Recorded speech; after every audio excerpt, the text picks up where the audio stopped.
이보십시오, 아가씨. 이 늙은이를 자세히 좀 보십시오. 제 얼굴에 밭고랑처럼 깊게 패인 주름살과 평생 흙과 거름을 만지느라 검게 변하고 굳은 살 박인 이 손을 보십시오. 68세. 이 마을의 대다수 남자가 나무 그늘에 앉아 죽을 날만 기다릴 나이에 사람들은 제가 한물 같다고 합니다.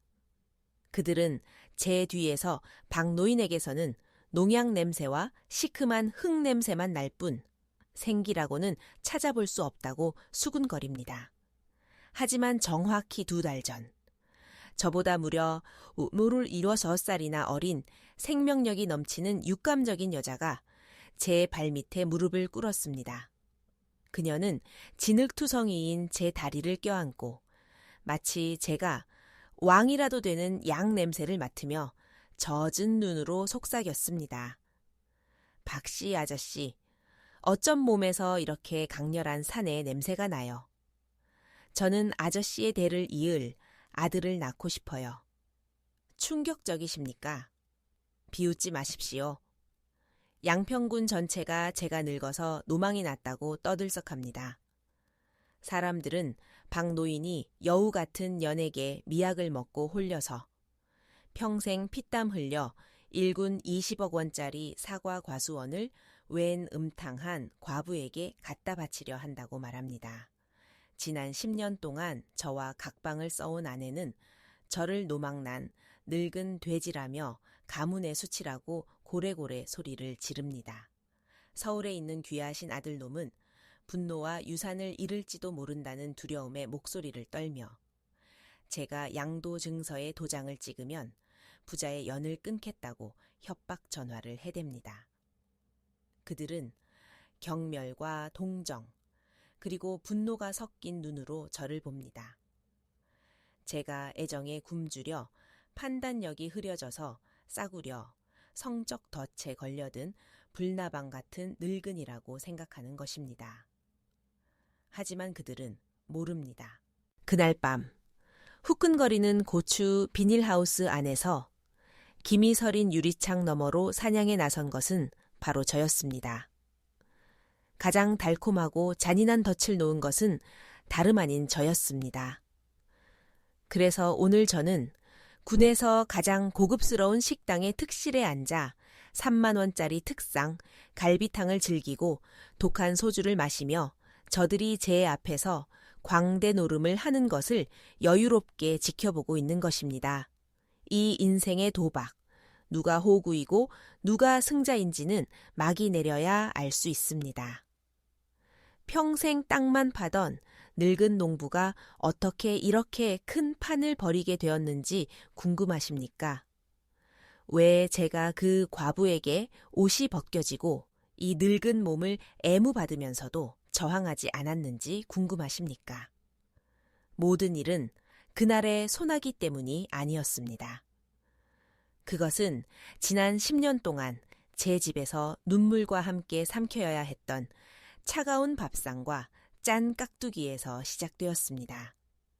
집은 안식처라고들 하지만 지난 10년 동안 사과 과수원 한가운데 있는 번듯한 기와집은 저에게 창살 없는 감옥이나 다름없었습니다. 그리고 간수는 얄궂게도 제가 한때 팔을 베개 삼아 재웠던 여자이자 매주 일요일 교회 강단에서 사랑과 희생을 설교하는 제 아내였습니다. 제 아내 최 권사는 이 지역 교회에서 명성이 자자한 수석 권사입니다. 밖에서 그녀는 살아있는 성녀입니다. 다림질 잘 된 한복을 입고 우아하게 머리를 올린 채 인자한 미소를 짓습니다. 사람들은 최 권사님이 참 덕이 많으시다며 박 씨는 전생에 나라를 구해서 저런 아내를 얻었다고 칭송합니다. 나라를 구하다니요. 전생에 10번은 지옥을 다녀왔을 겁니다. 현관문이 닫히면 그 인자한 미소는 기름 떨어진 등불처럼 꺼집니다. 그녀는 성녀의 가면을 벗어 옷걸이에 걸어두고 사형수를 바라보는 재판관의 눈빛으로 저를 봅니다. 10년입니다. 제가 아내의 몸에 손을 대지 못한 지 꼬박 10년이 되었습니다.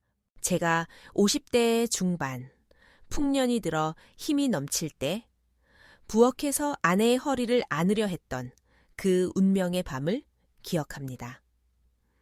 그녀는 불덩이에 닿은 듯 기겁하며 제 손을 뿌리쳤고 식탁 위 국그릇이 깨져 산산조각이 났습니다. 당신 지금 뭐 하는 짓이야? 나이 먹고 부끄러운 줄도 몰라. 그녀가 경멸 서린 눈으로 소리쳤습니다. 당신 몸에선 비료 냄새, 흙 냄새, 쉰내가 진동을 해. 10번을 씻어도 그 촌티 나는 냄새는 안 없어진다고. 더러우니까 건드리지 마. 그날 밤부터 그녀는 잠자리를 거부했습니다. 지천명의 나이가 되었으니 마음을 닫고 육체적인 탐욕을 줄여 영혼을 맑게 해야 한다고 했습니다. 그녀는 다른 방으로 거처를 옮겼고 저는 넓은 안방에 홀로 남겨져 무덤 같은 냉기를 견뎌야 했습니다. 밤마다 제가 웅크리고 누워 바람 소리를 들을 때면 옆방에서는 목탁 소리와 나지막한 불경 소리 같은 기도 소리가 들려왔습니다. 쿵쿵쿵. 그 소리는 평안을 주는 것이 아니라 관 뚜껑에 못을 박는 소리처럼 들렸습니다. 그녀는 경전으로 철벽을 쌓아 저를 가두고 제 집 안에서 저를 왕따 당한 짐승으로 만들었습니다. 하지만 정신적인 고문이 다가 아니었습니다. 제 위장이 가장 처참하게 고문당했습니다. 저는 농부입니다. 새벽 4시부터 밤늦게까지 50kg짜리 비료 포대를 나르고 땅을 파고 가지치기를 합니다. 제 몸은 고기를 원하고 에너지를 원합니다. 하지만 초의 권사가 10년 동안 차려준 밥상은 한결같았습니다. 찬밥, 파, 몇 조각 떠다니는 맹물 같은 두부국, 그리고 혀가 마비될 정도로 짠 깍두기뿐이었습니다. 사악한 욕망을 없애려면 담백하게 먹어야 해요, 박씨. 그녀는 거지에게 적선하듯 밥상을 내려놓으며 차갑게 말했습니다. 고기 많이 먹으면 병나고 엉뚱한 짓만 하니까요. 저는 씹을 때마다 뼈가 부서지는 듯한 깍두기를 씹으며 앉아 있었습니다. 짠맛과 쓴맛이 목구멍에 차올랐습니다.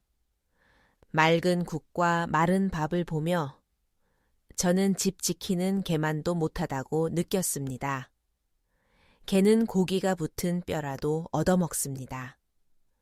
하지만 저는 5,000평, 땅의 주인이자 수십억 자산가이면서도 금욕하는 수도승처럼 먹어야 했습니다. 가장 분통 터지는 게 뭔지 아십니까? 바로 거짓입니다. 어느 날 그녀가 버린 쓰레기 봉투를 정리하다가 읍내 고급 식당 상원 가든에 영수증을 발견했습니다. 한 끼에 20만 원, 삼계탕, 갈비구이, 백세주.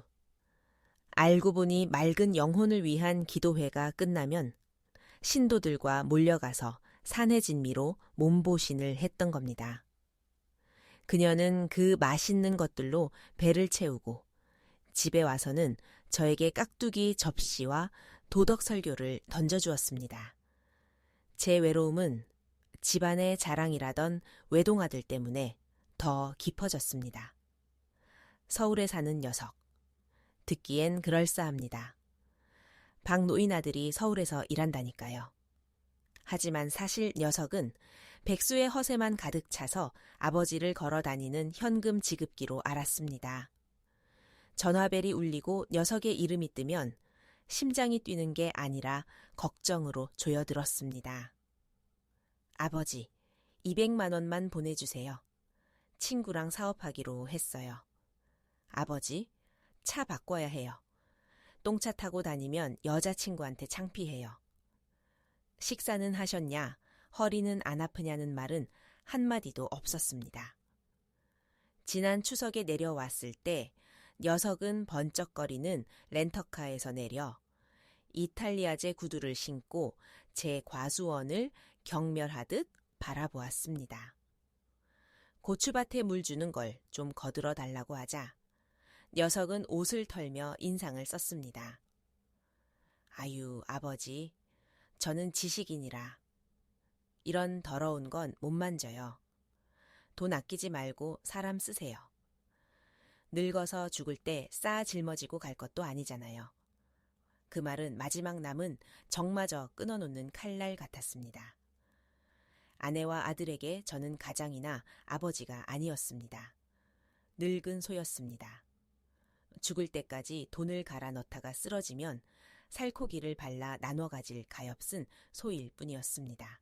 저는 돈이 있습니다. 땅도 있습니다. 육체 노동 덕분에 건강은 여전히 용암처럼 혈관을 흐릅니다.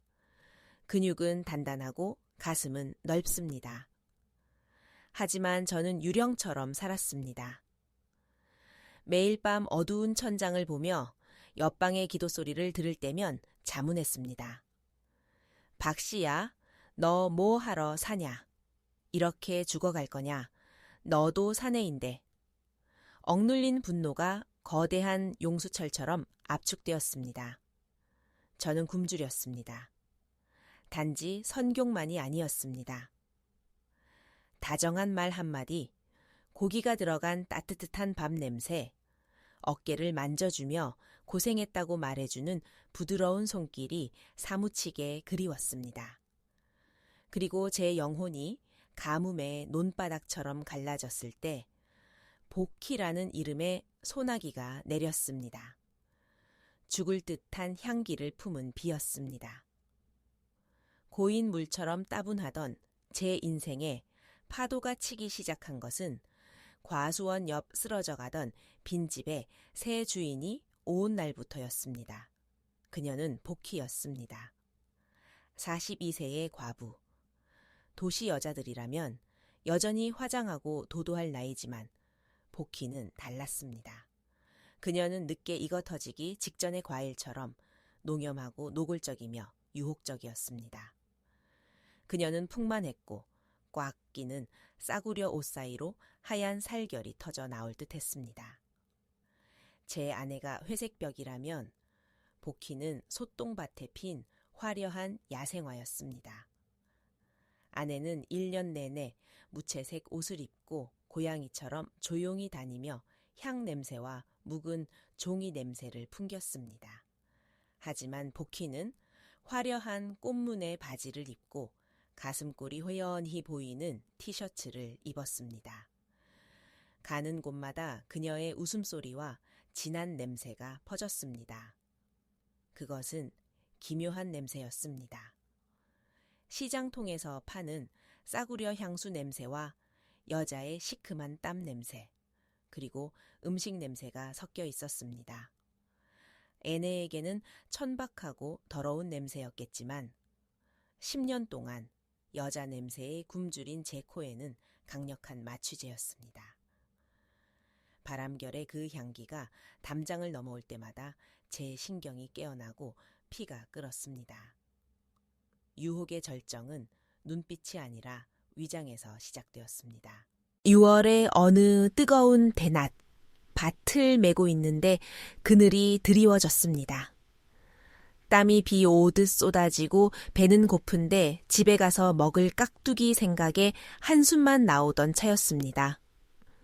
박씨 아저씨, 좀 쉬었다 하세요. 고개를 드니 복희가 서 있었습니다. 한 손에는 번쩍거리는 스테인리스 도시락통을, 다른 손에는 수건을 들고 있었습니다.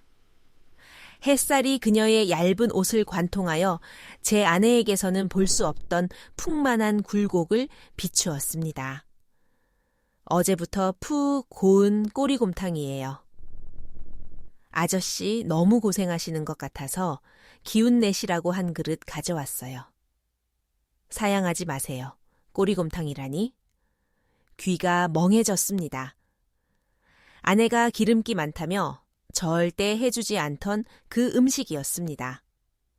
떨리는 손으로 도시락을 받았습니다.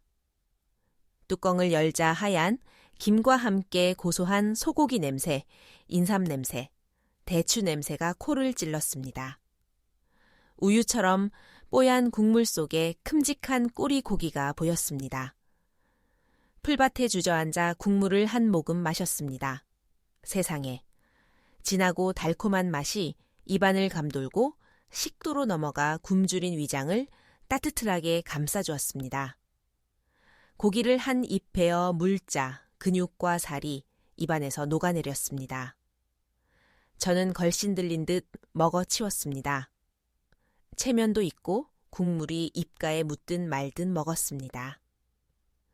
복희는 혐오스러워하기는커녕 옆에 쪼그리고 앉아 턱을 괴고 웃으며 저를 보았습니다.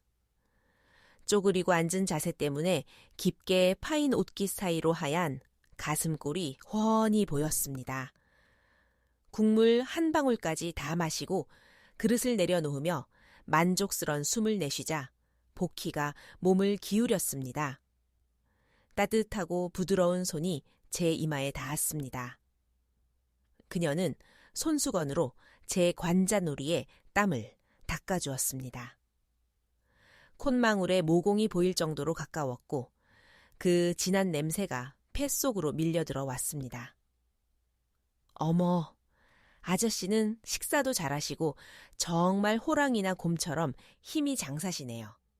그녀가 꿀같은 목소리로 속삭였습니다. 그녀의 손가락이 제 단단한 팔 근육을 은근슬쩍 눌렀습니다. 제 전 남편은 저보다 훨씬 젊었는데도 비실비실해서 청개구리 같았어요. 밤일도 3분을 못 버티고 헐떡거렸죠. 정말 재미없었어요. 그녀는 한숨을 쉬며 촉촉한 눈으로 저를 쳐다보았습니다. 제 남편이 아저씨의 반만 닮았어도 제가 이렇게 외롭진 않았을 텐데. 그 말은 제 가슴속 화약궤 불을 질렀습니다. 10년 동안의 열등감과 더럽다는 비난이 씻은 듯 사라졌습니다. 이 여자 앞에서 저는 늙은이가 아니었습니다. 저는 여자를 보호하고 만족시킬 수 있는 강인한 수컷이었습니다. 거친 제 손과 복희의 젖은 눈을 번갈아 보았습니다. 심장이 터질 듯 뛰고 피가 아래로 쏠리는 것을 느꼈습니다. 저는 복희의 손목을 잡고 쉰 목소리로 말했습니다. 국이 참 맛있네. 다음에 또 가서 먹어도 되겠소? 복희는 요염하게 웃었습니다. 제 집 문은 언제나 열려 있어요. 과부집이라 누추하지만 않다면요. 저는 미끼를 물었습니다. 아니, 자진해서 삼켰습니다. 이 꼬리곰탕은 제 위장만 채운 게 아니라 제 안에 굶주린 짐승을 깨웠기 때문입니다. 그리고 그 짐승을 해방할 기회는 생각보다 빨리 운명의 폭우와 함께 찾아왔습니다. 7월 말의 어느 오후 숨막히는 더위가 계속되었습니다. 고추 비닐하우스 안은 40도가 넘는 찜통이었지만 태풍 대비를 위해 지지대를 손보고 있었습니다. 갑자기 먹구름이 몰려오더니 폭우가 쏟아졌습니다. 양동이로 들이붓는 듯한 비였습니다. 비닐 지붕을 때리는 빗소리가 굉음을 냈고 하우스 안은 습기와 흙냄새, 고추 냄새로 가득 찼습니다. 그때 문이 열리고 복희가 뛰어 들어왔습니다. 물에 빠진 생쥐 꼴이었습니다.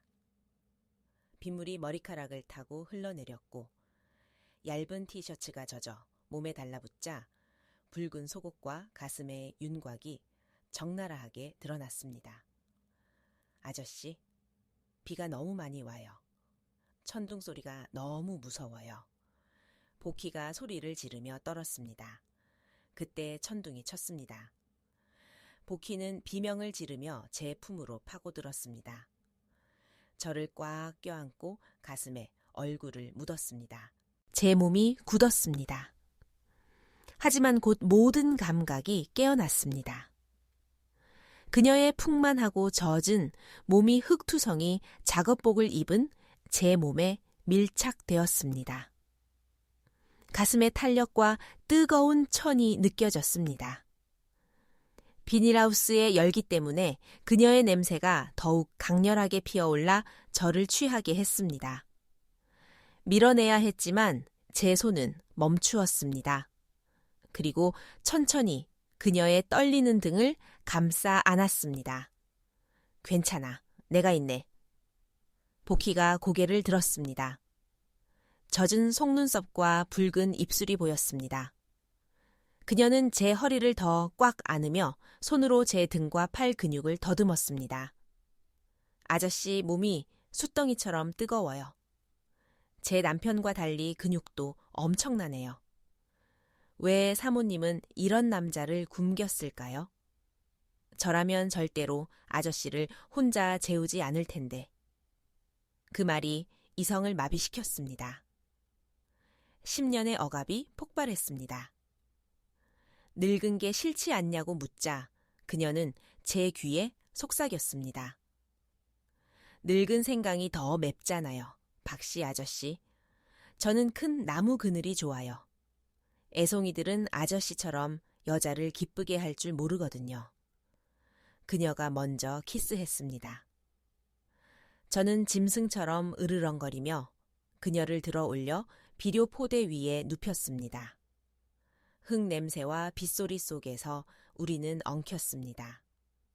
그녀의 칭찬은 저를 다시 젊은 수컷으로 만들었습니다. 비가 그칠 무렵 저는 보키 옆에 쓰러져 가쁜 숨을 몰아쉬었습니다. 죄책감은 없었습니다. 그저 깍두기와 함께 보낸 10년이 아까울 뿐이었습니다. 꿀맛을 보았으니 다시는 여물을 먹을 수 없다는 것을 깨달았습니다. 하지만 저는 이 꿀단지의 대가가 얼마나 비싼지 몰랐습니다. 한 달 뒤 사건이 터졌습니다. 보키가 눈이 퉁퉁 부어 저를 불렀습니다. 침대에 웅크리고 앉아 배를 문지르며 울고 있었습니다. 아저씨, 무서워요. 왜 그래? 돈이 필요한가? 보키는 고개를 저으며 충격적인 말을 뱉었습니다. 생리가 없어서 검사해봤는데 2줄이 나왔어요. 임신이에요. 68세에 임신이라니. 머리가 멍해졌습니다. 보키는 제 품에 안겨 울부짖었습니다. 아들이에요? 어젯밤 용이 품으로 들어오는 꿈을 꿨어요. 아저씨 대를 이을 아들이 확실해요. 하지만 저는 가난한 과부잖아요. 아비 없는 자식이라고 손가락질 받을 텐데 불쌍해서 어떡해요. 아저씨 돌아가시면 우리는 길거리에 나앉을 텐데 그 과수원도 사모님이랑 아들이 다 차지할 거잖아요. 제 아들은 거지가 될 거예요. 그녀는 울면서 은근슬쩍 20억짜리 과수원 이야기를 꺼냈습니다. 그녀의 눈물 뒤에 숨겨진 탐욕과 계산이 보였습니다. 하지만 저는 당황하는 대신 하늘을 우러러보며 크게 웃었습니다. 하하하하. 좋다. 하늘이 나를 버리지 않았구나.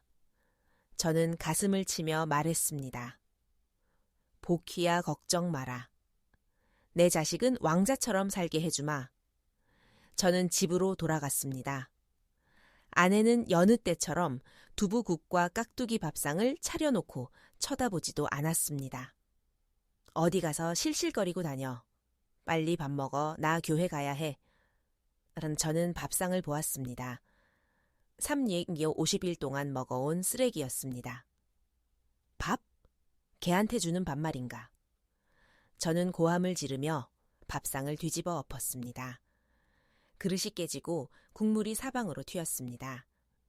깍두기가 바닥에 나뒹굴었습니다. 당신 미쳤어? 아내가 비명을 질렀습니다. 그래, 나 미쳤다. 위선적인 당신이랑 사느라 미쳤어. 나를 개 취급하고 굶기더니 꼴 좋다. 저는 선언했습니다. 잘 들어. 옆집 보키가 내 아이를 가졌다. 아들이다. 당신이 못 낳아준 아들. 내가 다른 여자한테서 봤다. 이혼이다. 과수원 팔아서 20억 챙겨서 그 여자랑 새 살림 차릴 거야. 당신이랑 그 서울에 불효자식 놈은 국물도 없을 줄 알아. 당신. 제 아내는 눈을 뒤집고 가슴을 움켜쥐더니 소파 뒤로 넘어가 기절했습니다. 아니, 기절한 척하는 것이겠지요. 제가 그 수법을 모를 리가 없습니다. 저는 즉시 서울에 있는 아들에게 전화를 걸었습니다. 당장 내려와라. 땅 팔고 재산 정리할 거다. 늦게 오면 한 푼도 없을 줄 알아라. 단 3시간 후였습니다. 아들 녀석의 번쩍거리는 렌터카가 마당에 급정거했습니다. 녀석은 부모가 걱정되어서가 아니라 자기 주머니 사정이 걱정되어 태풍처럼 집 안으로 들이닥쳤습니다. 얼굴이 벌겋게 달아올라 있었습니다. 조용하고 차갑던 집안은 순식간에 난장판이 되었습니다. 아내는 깨어나서 대성통곡하며 제 조상 3대를 욕했습니다. 아들놈은 책상을 치고 의자를 걷어차며 그 여우 같은 년을 가만두지 않겠다고 길길이 날뛰었습니다. 저는 안락의자의 다리를 꼬고 앉아 담배 한 대를 피워 물었습니다. 아내가 지난 수십 년간 금지했던 바로 그 담배입니다. 저는 길게 연기를 빨아들여 그녀의 고상한 공간에 자욱하게 내뿜으며 제 앞에서 난동을 부리는 인간들을 지켜보았습니다. 가문의 전쟁이 공식적으로 시작되었습니다. 그리고 늙은 농부인 저는 가장 강력한 히든카드를 손에 쥐고 있었습니다. 하지만 그들은 그 히든카드가 복희 뱃속의 아이가 아니라는 사실을 꿈에도 몰랐습니다. 사실 이 도박은 그들이 상상하는 것보다 훨씬 잔혹했습니다. 무덤처럼 고요했던 저희 집 거실은 이제 시장통처럼 시끄럽고 어지러웠습니다. 공기 중에는 화약 냄새가 진동했고 작은 불씨 하나만 떨어져도 폭발할 것 같았습니다. 제 귀하신 아들 박민호는 집 한가운데 서서 얼굴이 시뻘개져서 제게 고래고래 소리를 질렀습니다. 번듯한 정장을 입고 있었지만 넥타이는 느슨하게 풀려 삐뚤어진 인격처럼 흐트러져 있었습니다. 아버지, 진짜 미치셨습니까? 녀석은 침을 튀기며 소리쳤습니다. 늙어서 노망나셨어요. 치매입니까? 20억 원입니다. 그게 20억 원이라고요? 박씨 가문이 피땀 흘려 모은 재산을 동네 입구에 사는 그 천박한 환양년한테 갖다 바치겠다는 겁니까? 저는 의자에 앉아 담배 연기를 깊게 빨아들인 뒤 분노로 일그러진 녀석의 얼굴에 하얗게 내뿜었습니다. 그리고 태연하게 물었습니다. 누구 보고 환양년이라느냐? 내 새어머니가 될 사람이다. 말 조심해라. 제 말은 불난 집에 기름을 부은 격이었습니다. 소파에서 몸부림치며 울던 아내 초의 권사가 용수철처럼 튀어 올랐습니다. 옥반지를 낀 그녀의 손가락이 저를 향해 삿대질하며 덜덜 떨렸습니다. 박씨, 늙은 주제에 주책 좀 그만 부려요. 내가 참을 만큼 참았어. 그 여우년이 당신한테 무슨 미약을 먹인 거야.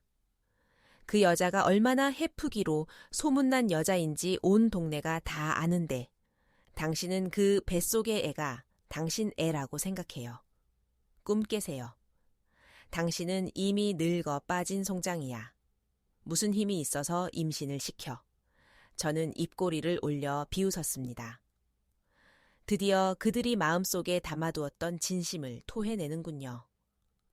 아, 그러니까 당신들 눈에 나는 무능한 고자이고 쓸모없는 늙은이란 말이지.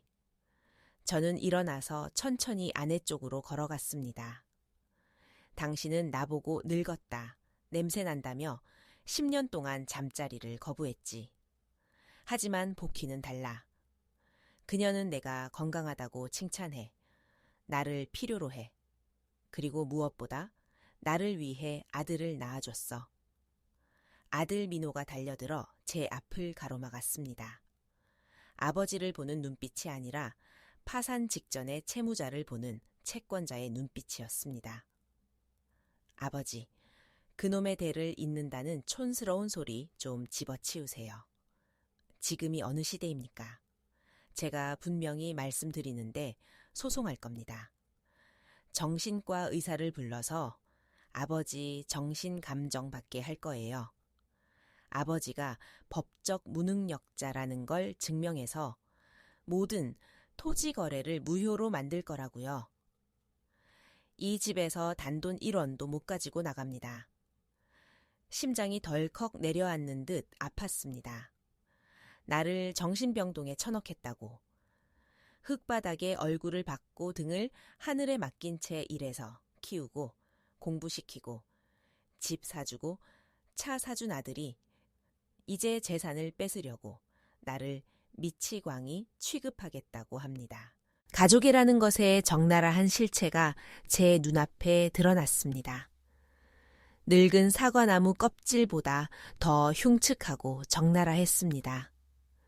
알고 보니 저는 아버지도 남편도 아니었습니다. 저는 젖소였습니다. 젖소가 우유통을 걷어차려고 하자 그들은 도살할 준비를 하는 것입니다. 나를 고소하겠다고. 제가 이를 갈며 눈을 부릅떴습니다. 잘했다. 이 폐륜한 녀석. 짝. 저는 손을 들어 아들의 뺨을 힘껏 올려붙였습니다. 평생 농사로 다져진 굳은 살 박인 손이라 무게가 천근만근이었습니다. 민호는 비틀거더니 소파로 처박혔고 입가에서 피가 흘러내렸습니다.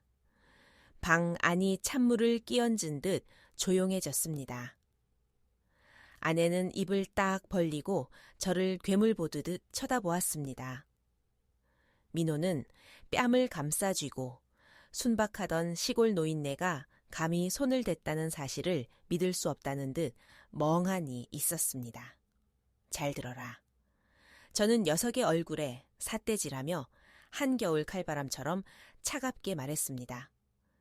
이 땅은 내 명이다. 등기, 권리증도 내가 가지고 있어. 내가 아직 안 죽었고 내 재산 누구한테 주든 내 마음이다. 내가 미쳤다고. 내가 얼마나 멀쩡한지 보여주마. 내일 당장 변호사 사무실 가서 명예 이전 절차 밟을 거다. 너희 모자는 길바닥에 나앉을 준비나 해라.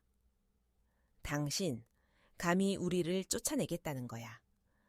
아내가 소리쳤습니다. 왜 안 됩니까? 저는 비웃었습니다. 10년 동안 나한테 깍두기만 먹이고 쓰레기 취급했잖아. 이제 나도 새 아내 있고 새 아들 생겼으니 내 처자식 살 곳이 필요해. 당신은 도덕적이고 봉사활동도 많이 다니잖아. 불쌍한 모자에게 집 양보해. 하나님이 복 주실 거야. 저는 그녀가 쓰던 위선의 가면을 그대로 흉내내어 찔러주었습니다. 통쾌함이 온몸의 세포 하나하나에 스며들었습니다. 민호가 엉금엉금 기어 일어났습니다. 눈빛이 달라져 있었습니다. 흉폭함이 사라지고 두려움이 차올랐습니다. 제가 농담하는 게 아니라는 걸 깨달은 겁니다. 이 젖소가 진짜로 밥그릇을 엎어버리려 한다는 걸 알아차린 겁니다. 아버지, 진정하세요. 녀석의 목소리가 부드러워졌지만 여전히 가식적인 냄새가 진동했습니다. 남한테 속으시면 안 돼요. 저는 아버지 걱정돼서 그러는 거예요. 그 복희라는 여자는 꽃뱀이에요. 생각해보세요. 그렇게 젊고 예쁜 여자가 왜 아버지처럼 연세 드신 분을 사랑하겠어요. 내가 남자니까. 제가 소리치며 말을 잘랐습니다. 내가 그 여자를 사랑해주니까. 너희들은 내 지갑만 사랑하잖아. 꺼져. 다 내 눈앞에서 꺼져. 저는 구석에 있던 먼지 털이를 집어들고 아내와 아들을 마구 두들겨 팼습니다. 사랑에 눈멀어 이성을 잃은 늙은이 연기를 완벽하게 해냈습니다. 그들은 경찰을 부르겠다, 변호사를 부르겠다며 고함을 지르며 마당으로 도망쳤습니다. 현관문이 쾅 닫히고 집에 다시 정적이 찾아왔습니다. 저는 먼지 털이를 내려놓고 의제털썩 주저앉았습니다. 손이 여전히 떨리고 있었습니다. 화가 나서가 아니라 흥분해서였습니다. 제 손을 보았습니다. 아팠습니다. 마음도 아팠습니다. 하지만 그 고통은 곧 차가운 냉혹함으로 채워졌습니다. 좋아. 너희들이 그렇게 비정하게 나온다면 나도 인정사정 보지 않겠다. 저는 혼자 중얼거렸습니다. 전화를 꺼내 복희에게 걸었습니다. 여보세요, 박씨 아저씨. 수화기 너머로 복희의 목소리가 꿀처럼 달콤하게 들려왔습니다. 아마 이쪽의 싸움 소리를 듣고 속으로 웃고 있었겠지요. 준비해. 저는 급하고 애타는 목소리로 말했습니다. 내일 아침 9시 신분증 가지고 읍내 김 변호사 사무실로 와. 과수원 명에 넘겨줄게. 하이에나 같은 놈들에게 당신과 우리 아들이 당하게 둘 수는 없어. 어머, 아저씨. 정말 저 때문에 그러시는 거예요. 세상에 아저씨를 제일 사랑해요. 복희가 환호성을 질렀습니다. 전화기를 통해 들려오는 키스 소리가 역겨웠습니다. 증인도 한 명 데리고 와. 일을 확실하고 빨리 끝내고 싶으니까. 제가 덧붙였습니다. 네, 확실하게 사촌 오빠랑 같이 갈게요. 사랑해요. 전화를 끊었습니다. 입가에 걸려있던 사랑에 빠진 미소가 순식간에 사라졌습니다.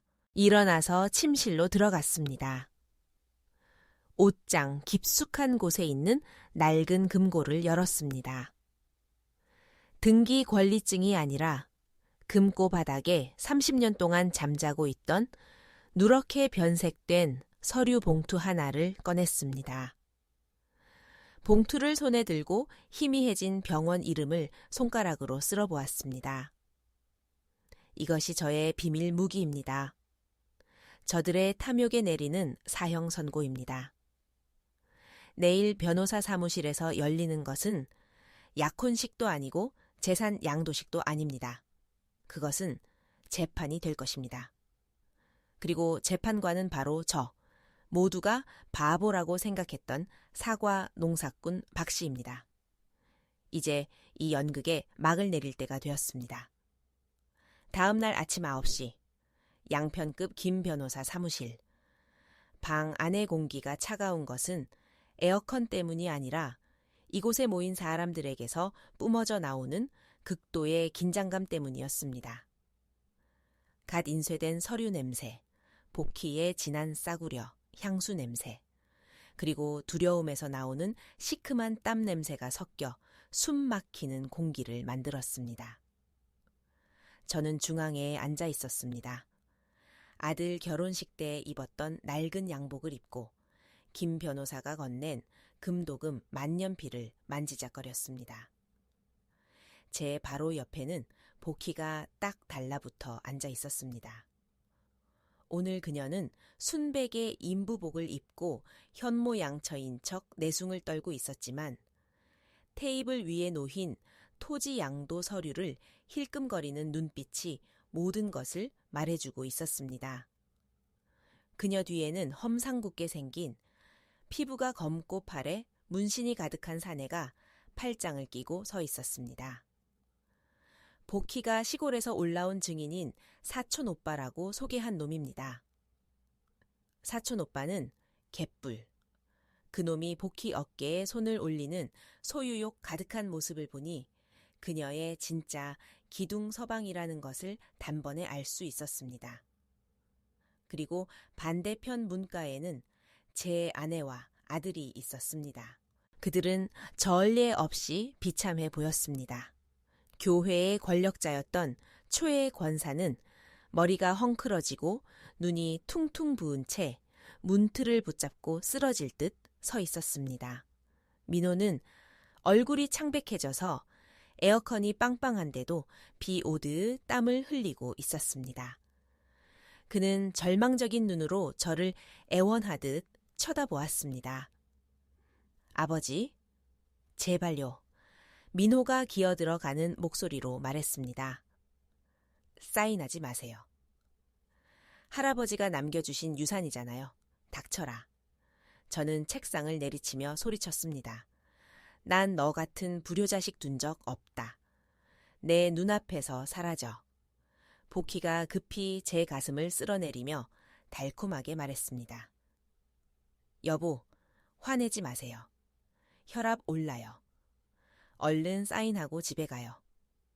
뱃속에서 우리 아기가 발로 차네요. 아빠한테 인사하나 봐요. 그녀는 제 손을 잡고 양도일란으로 펜을 이끌었습니다. 제 오랜 친구인 김 변호사가 안경을 추어 올리며 의미심장한 눈빛으로 저를 보았습니다. 박 선생님, 절차상 마지막으로 묻겠습니다. 선생님께서는 5,000평의 사과 과수원과 그에 속한 가옥 전부를 이복희 씨에게 양도하는 것에 대해 온전한 정신으로 그리고 전적으로 자발적으로 동의하십니까? 네, 전적으로 자발적입니다. 저는 크고 분명하게 대답했습니다. 등 뒤에서 아내의 울음보가 터졌습니다. 아이고 하나님, 늙어서 노망이 나도 유분수지. 저 년이 당신 속이는 거라고요. 복희의 사촌 오빠라는 놈이 제 아내를 무섭게 째려보며 위협했습니다. 그리고는 몸을 숙여 재촉했습니다. 아버님, 얼른 서명하시죠. 시간 끌면 자식들이 방해해서 골치 아픕니다. 저는 고개를 끄덕였습니다. 펜촉이 종이에 닿았습니다. 검은 잉크가 번지기 시작했습니다. 복희는 숨을 죽였습니다. 그녀의 눈이 자동차 헤드라이트처럼 번쩍였습니다. 기둥서방 놈도 탐욕스럽게 서류를 들여다보았습니다. 아들이 안 돼 라고 비명을 지르며 종이를 뺏으려 달려들었지만 덩치 큰 기둥서방이 그를 바닥으로 내동댕이 쳤습니다. 아수라장이었습니다. 하지만 펜촉이 서명의 첫 획을 긋는 바로 그 순간 저는 멈추었습니다. 갑작스럽고 단호하게 멈추었습니다. 방 안이 쥐 죽은 듯 조용해졌습니다. 벽시계의 초침소리만 크게 들렸습니다. 왜 그러세요 여보? 복희가 말을 더듬었습니다. 입가의 미소가 굳어 일그러졌습니다. 잉크가 안 나와요. 다른 펜 드릴까요? 아니, 저는 낮게 말했습니다. 노망난 늙은이의 급하고 애타는 목소리가 아니었습니다. 수많은 태풍을 견뎌온 농부의 차갑고 날카로운 목소리였습니다. 저는 천천히 펜을 책상에 내려놓았습니다. 고개를 들어 복희의 눈을 똑바로 쳐다보았습니다. 제 눈빛은 면도날처럼 날카롭게 그녀의 검은 속내를 파고들었습니다. 복희야, 저는 씁쓸하게 미소 지었습니다. 네가 끓여준 꼬리곰탕은 정말 맛있었어. 침대에서의 기술도 솔직히 아주 끝내줬지. 이 늙은이가 젊은 시절로 돌아간 것 같았으니까. 복희는 어리둥절해서 식은땀을 흘리기 시작했습니다. 무슨 이상한 소리를 하세요. 얼른 사인해요. 우리 아기가 기다리는데. 아기. 저는 껄껄 웃었습니다. 용꿈 꿨다던 그 아들 말이냐. 대를 이을 아들 말이지. 저는 양복 안주머니에 손을 넣었습니다. 마술사가 마지막 히든카드를 꺼내듯 느긋하고 여유로운 동작이었습니다. 방 안에 모두가 숨을 죽이고 제 동작 하나하나를 지켜보았습니다. 아내와 아들도 울음을 멈추고 멍하니 보았습니다. 종이 한 장을 꺼냈습니다. 하얀 새 종이가 아니라 누렇게 변색되고 모서리가 다른 4번 접힌 종이였습니다. 종이를 펼쳐서 번쩍거리는 원목 테이블 위에 20억짜리 토지 양도 서류 바로 옆에 나란히 놓았습니다. 글씨 읽을 줄 알지, 포키야. 저는 굳은 살 박인 손가락으로 누런 종이를 톡톡 쳤습니다. 사람들 다 들리게 크게 한번 읽어봐라. 포키가 떨면서 몸을 숙였습니다. 기둥서방 놈도 머리를 들이밀었습니다. 종이 위에는 서울대학교 병원의 붉은 도장이 흐릿하지만 선명하게 찍혀 있었고 진단 결과가 적혀 있었습니다. 환자명 박달구 38세, 진단명 유행성 이하선염 합병증에 의한 고환염, 소견 완전 무정자증, 날짜 1994년 8월 15일. 복희의 얼굴이 붉은색에서 하얗게 질리더니 쟤처럼 회색으로 변했습니다. 그녀는 뒷걸음질 치며 배를 감싸 안고 입을 뻐끔거렸습니다. 이게 뭐야. 저는 자리에서 일어나 책상을 양손으로 짚고 얼어붙은 방 안을 둘러보았습니다. 30년 전이다. 제 목소리가 비장하게 울려 퍼졌습니다. 민호를 낳고 2년 뒤에 내가 볼거리를 심하게 알아서 죽다 살아났지. 의사가 목숨은 건졌지만 공장은 완전히 문을 닫았다고 하더군. 남자로서 자존심 때문에, 그리고 이미 민호가 있으니까 30년 동안 입 다물고 비밀로 해왔어. 저는 사시나무 떨듯 떨고 있는 복희를 돌아보았습니다. 그러니까 사랑하는 복희야. 내가 30년 전부터 씨 없는 수박이었는데 네 뱃속에 있는 그 2개월 된 애는 누구 애냐. 저는 그녀의 얼굴에 바짝 다가가 방 안에 모두가 들을 수 있게 조롱 가득한 목소리로 속삭였습니다. 설마 네가 성모 마리아냐? 아니면 성령으로 잉태라도 한 거야. 말도 안 돼. 복희가 바닥으로 주저앉았습니다. 진실은 너무나 잔혹했습니다. 그녀의 필승 카드였던 뱃속의 아이가 이제는 그녀의 배신을 증명하는 가장 확실한 증거가 되어버렸습니다. 이 새끼가 날 속였어. 기둥서방 놈이 갑자기 고함을 질렀습니다. 연극이 끝났고 20억이라는 먹잇감이 사라졌다는 걸 깨달은 것입니다. 놈은 본색을 드러내며 제 멱살을 잡으려 달려들었습니다. 이 늙은 개자식이 우리를 가지고 놀아. 조심해라. 저는 눈 하나 깜짝하지 않았습니다. 그저 손가락을 딱 튕겼습니다. 변호사 사무실 안쪽 문이 벌컥 열리더니 제복을 입은 경찰 2명이 테이저건을 들고 걸어 나왔습니다. 앞장선 사람은 제 오랜 술친구인 김 반장이었습니다. 반갑네 친구. 김 반장이 웃으며 제 어깨를 쳤습니다. 연극 훌륭하던데. 사기 미수 증거는 이만하면 충분하겠지. 알고 보니 저는 서명하러 온 게 아니었습니다. 그물을 치러 온 것이었습니다. 그리고 가장 크고 탐욕스러운 물고기가 걸려든 것입니다. 기둥서방 놈은 멈칫하더니 얼굴에서 핏기가 사라졌습니다. 복희는 바닥에 널브러져 눈물로 화장이 다 번진 채 흉측한 늙은 얼굴로 공포에 떨고 있었습니다. 아내와 아들을 돌아보았습니다. 그들은 여전히 입을 벌린 채 이 충격을 소화하지 못하고 서 있었습니다. 저를 보는 눈빛은 이제 경멸이 아니라 경악과 두려움으로 바뀌어 있었습니다. 왜? 제가 태연하게 물었습니다. 연극 끝났어.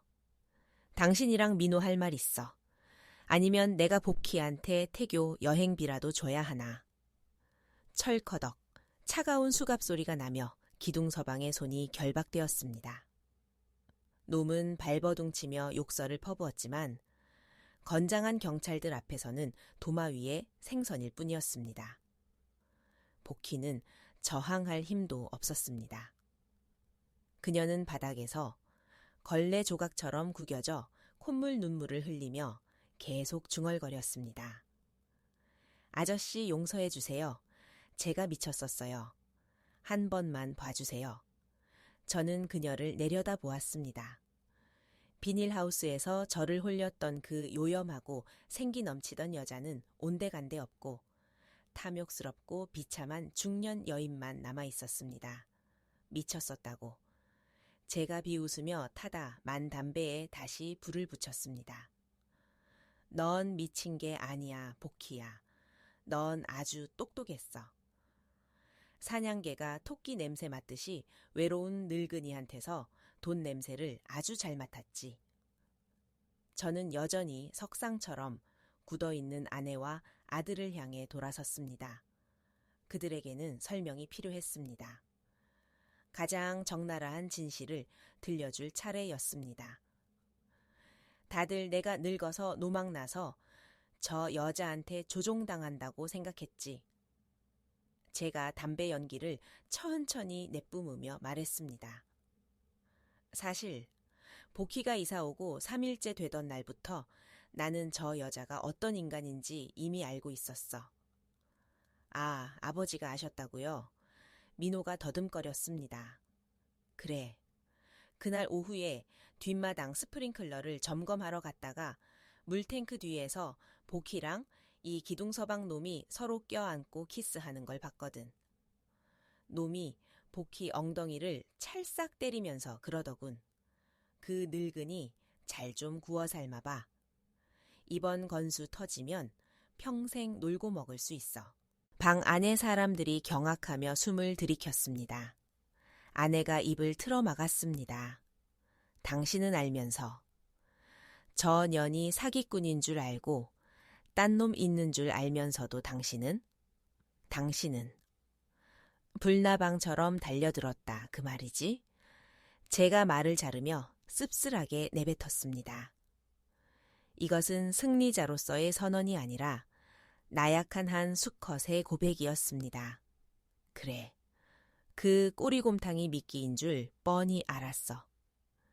내 근육이니 남잔이 칭찬하던 그 말이 다 거짓말인 줄 알았어. 그 뱃속의 애가 저놈 씨인 줄 다 알고 있었다고. 저는 잠시 멈추고 허공을 응시했습니다. 목소리가 감정으로 떨렸습니다. 그런데 내가 왜 그랬을까? 왜 저 여자가 내 옷을 벗기게 두고 비닐하우스에서 뒹굴고 멍청한 순정파, 늙은이, 연기를 했을까? 저는 고개를 돌려 아내의 눈을 똑바로 쳐다보았습니다. 제 눈에서는 불길이 일었습니다. 굶주렸으니까. 사내 대접을 받아보고 싶어서 미칠 지경이었으니까. 거짓말이라도 좋으니 그 부드러운 손길과 달콤한 말이 그리웠으니까. 저 여자는 내가 밭 가는 기계가 아니라 살아있는 사람이라는 걸 느끼게 해줬어. 저는 허공에 밥상을 그렸습니다. 당신은 10년 동안 나한테 짠 깍두기만 먹였어. 저 여자는 꼬리곰탕을 줬지. 당신은 나를 벌레 보듯 했어. 저 여자는 나를 왕처럼 봤어. 당신들이라면 누굴 선택하겠어? 나는 너무 배가 고파서 그 설탕 발린 독약을 기꺼이 마신 거야. 방 안이 숙연해졌습니다. 아내는 고개를 푹 숙이고 손만 비비고 있었습니다. 민호는 제 눈을 피했습니다. 제 고백은 그들의 양심을 후려치는 채찍이었습니다. 그리고 이유가 하나 더 있지. 제가 다시 차가운 계산적인 농부의 얼굴로 돌아와 말했습니다. 저 여자 손을 빌려서 당신 모자에게 교훈을 주고 싶었어. 모든 걸 잃는다는 게 어떤 맛인지 그 쓴맛을 보여주고 싶었지. 나를 무시해. 좋아. 내가 없으면 당신들은 0이라는 걸, 아무것도 아니라는 걸 똑똑히 보여주고 싶었어. 복희가 경찰에게 끌려 나갔습니다. 제 옆을 지날 때 그녀가 마지막으로 저를 올려다보았습니다. 원망과 두려움이 뒤섞인 눈빛이었습니다. 박씨 아저씨, 연기 정말 소름 끼치게 잘하시네요. 제가 졌어요. 저는 대답하지 않았습니다. 그저 김 반장에게 고개를 끄덕여 인사했습니다. 문이 닫히고 연극은 끝났습니다. 하지만 그 여파는 이 가족에게 영원히 남을 것입니다. 변호사 사무실에서의 폭풍우가 지나고 일주일 뒤, 저희 집 풍경은 완전히 바뀌었습니다. 예전에 냉랭하고 우울하던 공기는 사라지고 대신 어색하고 우스꽝스러울 정도로 따뜻한 공기가 채워졌습니다. 오늘 아침 저는 7시에 일어났습니다. 알람 시계 때문이 아니라 부엌에서 풍겨오는 고소한 냄새 때문이었습니다. 식당으로 나갔습니다. 식탁 위에는 더 이상 깍두기나 맹물 같은 두부국이 없었습니다. 대신 김이 모락모락 나는 갈비탕 한 솥과 노릇하게 구운 생선, 그리고 제가 좋아하는 계란찜이 놓여 있었습니다. 그 고고하던 최 권사님이 앞치마를 두르고 분주하게 상을 차리고 있었습니다. 저를 보자 그녀는 지난 10년 동안 한 번도 본 적 없는 상냥한 미소를 지었습니다. 일어났어요, 여보. 앉아서 뜨거울 때 드세요. 새벽 시장 가서 아주 좋은 갈비를 사왔어요. 드시고 기운 차리세요. 그녀는 제 밥그릇에 윤기 흐르는 하얀 쌀밥을 가득 퍼 담았습니다. 가장 살이 많은 갈비를 골라 제 국그릇에 놔주었습니다. 마치 신혼부부처럼 헌신적인 태도였습니다. 저는 그녀를 보며 감동하기는커녕 씁쓸한 비웃음만 나왔습니다. 그녀는 저를 사랑하는 게 아닙니다. 그녀는 제 금고 속에 있는 등기 권리증을 사랑하는 겁니다. 그날의 공포가 그녀를 간수해서 충실한 한여로 바꿔놓았습니다. 아들은 어디 갔어? 제가 차갑게 물었습니다. 네, 민호는 마당에서 당신 차 닦고 있어요. 이따가 당신 모시고 사우나 가서 안마해드린대요. 아내가 재빨리 대답했습니다. 창밖을 보았습니다. 흙 묻은 과수원을 더럽다고 싫어하던 녀석이 바지를 걷어붙이고 제 낡은 트럭을 땀 뻘뻘 흘리며 닦고 있었습니다. 제가 보는 걸 눈치채자 녀석은 활짝 웃으며 손을 흔들었습니다. 아버지 일어나셨어요. 차가 아주 반짝반짝합니다. 갈비탕 고기를 한 입 먹었습니다. 부드럽고 달콤하고 고소했습니다. 정말 맛있더군요. 하지만 왜 며칠 전 그 사기꾼 복희가 끓여준 꼬리곰탕보다 맛이 없을까요? 아마 그 곰탕은 욕망과 갈망으로 간을 했고 이 탕은 두려움과 위선으로 간을 했기 때문일 겁니다. 이혼하냐고요? 아닙니다. 이 나이에 이혼은 골치 아픕니다. 재산 분할의 소송에 남들 입방아까지. 저는 현실적인 농사꾼입니다. 가정을 유지하되 지위는 달라졌습니다. 이제 저는 왕입니다. 식사를 마치고 입을 닦으며 일어났습니다. 아내가 서둘러 이쑤시개와 재킷을 건넸습니다. 저녁엔 뭐 드시고 싶으세요? 해놓을게요. 마음대로 해. 저는 퉁명스럽게 한마디 던지고 밖으로 나왔습니다. 민호에게 운전을 시키지 않았습니다. 혼자 가고 싶었습니다. 트럭을 몰고 읍내로 나가서 군에서 제일 좋은 식당 앞에 멈췄습니다. 들어가서 강이 보이는 창가 자리에 앉았습니다. 3만 원짜리 특상, 갈비탕과 불고기 한 접시, 그리고 소주 한 병을 시켰습니다. 시중 들어줄 사람도 술 따르는 사람도 필요 없습니다. 저는 스스로 잔을 가득 채웠습니다. 술잔을 들어 올려 찰랑거리는 투명한 액체를 들여다보았습니다. 그 속에 제 모습이 비쳤습니다. 68세, 흰 머리에 검버섯이 핀 노인이지만 눈빛만은 형형하게 살아있는 남자가 보였습니다. 저는 이겼습니다. 재산을 지켰고 처자식에게 평생 잊지 못할 교훈을 주었습니다. 그리고 무엇보다 비록 사기극 속에서였지만 강렬한 회춘의 기분을 다시 맛보았습니다. 술을 단숨에 들이켰습니다. 알싸한 맛이 코끝을 찡하게 하고 뜨거운 기운이 가슴으로 퍼져나갔습니다. 상쾌한 숨을 토해냈습니다.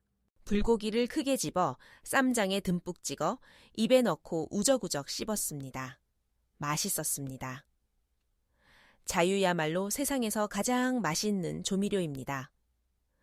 창밖으로 바쁘게 오가는 사람들을 보았습니다. 저 밖에 저처럼 깍두기만 먹으며 참고 사는 늙은이들이 얼마나 많을까요?